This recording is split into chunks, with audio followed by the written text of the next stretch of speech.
All right, Lee, the horse has been here for a little while now and we're getting to the real action. How's it been going so far? Yeah, good, Danny. I think they've all settled in pretty well. Galileo's Choice had a little bit of a spike temperature on the first day, but the vets were there and putting the replacement fluids and the electrolytes in there straight away. So he's back to his normal weight, and he's been coming out in the track every day. Looks good. The rest are all looking fine. So really, yeah, they've all settled in. So now the next week or so is really going to start telling the story. They're starting to pick their work up, most of them. To your eye, you've been having a good look at them. What's really come on?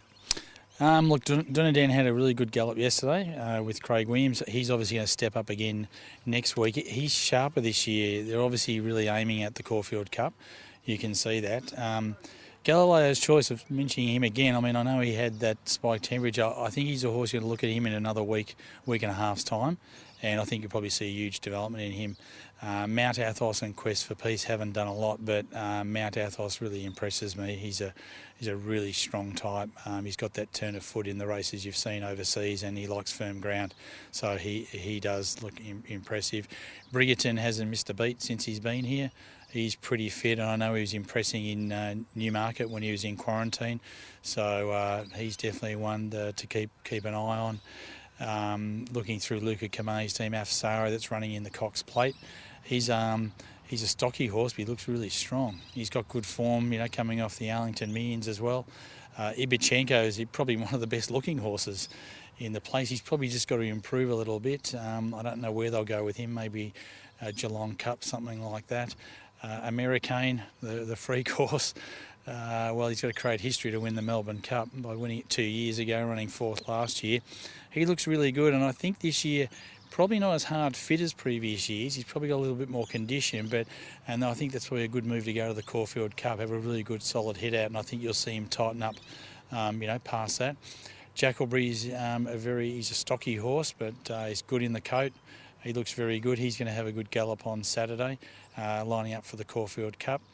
So all in all, they look pretty good. Mick Kent's horse, Tac de Bastron, he's got a massive stride on him, that horse.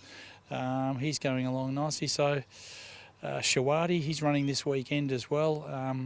He's had two really good runs, last two starts, running third in Group 2 at the Kergolay and the Maurice Daniel. He probably just has to find the line. So maybe with a bit of Stephanie's magic board, he might be able to find the line on Saturday. But they're all looking good, and Gatewood obviously going around on Saturday as well in the Herbert Power. His forms look pretty good after Master Strokes ran third in the Arc on Sunday. So if you take a form line through that, he'd probably be pretty hard to beat. But he's settled in well, and he looks good. It's well publicised. It's a good facility here, and they've got most of everything that they need. It's been happening for a few years now, and Racing Victoria and also the teams that are coming along, they're getting better at it as time goes on. Yeah, look, I think there is a bit of an art to travelling horses, and I think, as we said before, about fluid replacements and how they travel on the plane is a key, because it's a massive trip. 30 hours, three stops along the way. It's a pretty big assignment. So I think they're getting better at travelling them, and when they get here, settling in. The facility is a great facility. The turf track is relatively new. The course curator here, Paul Downs, does a fantastic job, keeping the surface A1. The stabling is very good. Probably what we're trying to supply here is a facility that these people travel all around the world. We want to supply a facility that this is as good as when they go to Dubai, Hong Kong, anywhere else. We want to be world-class standard.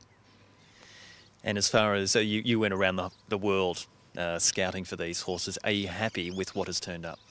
Look, you can always want more, like anything, but I think we've got probably the best group of stayers going around at the moment. I think the Melbourne Cup itself is stamping itself as the staying championship of the world, there's no doubt. And I think on top of that this year, you'll probably see the best collection of international jockeys that we've ever seen in the Melbourne Cup. Dettori, Ryan Moore, Gerald Mosse, Mikel Barcelona's coming over, Pat Smullen, the leading jockey in Ireland. So not only the horses this year, I think we've probably got a great collection of international jockeys. Well, it's good to see them stepping out onto the track, particularly at Caulfield on Saturday. We'll catch up with you throughout the carnival. Hope it keeps going well. Anytime. Thanks, Danny.